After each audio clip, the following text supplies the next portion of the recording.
माँ Janaki series present.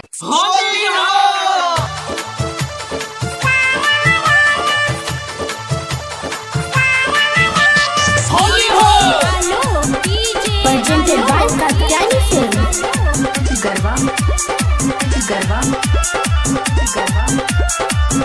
Mixed by PM Bihari। भौजी के बहिनी छिनार बोलो तारा रा। भौजी के बहिनी छिनार बोलो तारा रा। होली में बहकल सगरो चल ताड़िया रा। होली में बहकल सगरो चल ताड़िया रा।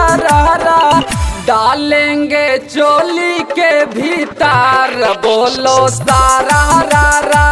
भौजी के बहिनी छिनार बोलो सारा रा।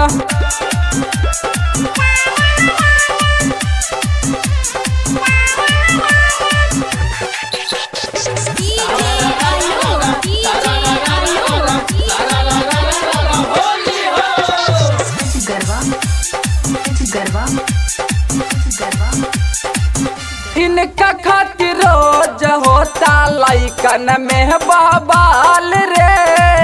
केहू कहे साली साली केहू कहे माल रे।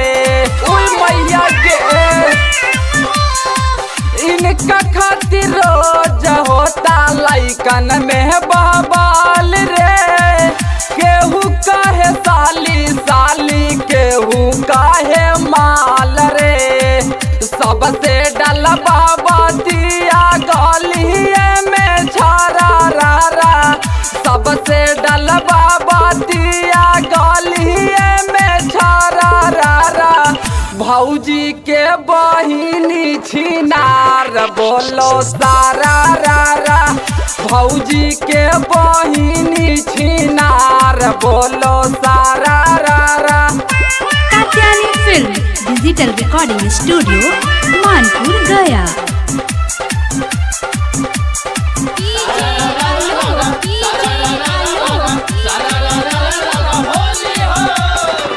ऐसे देखई है सोनू सिन्हा के जवानिया।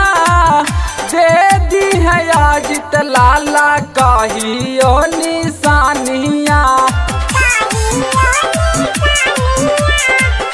ऐसे देखई है सोनू सिन्हा के जवानिया। दे दी है अजित लाला कहियो निशानिया।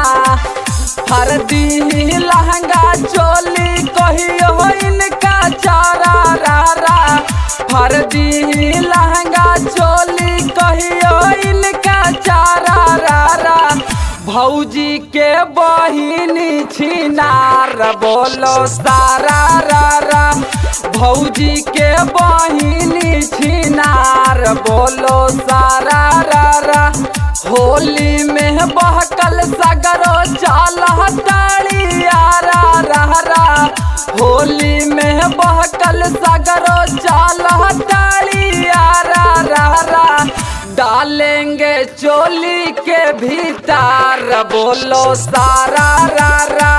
भौजी के बहिनी छिनार बोलो सारा रा। Katyayani film digital recording studio Manpur गया।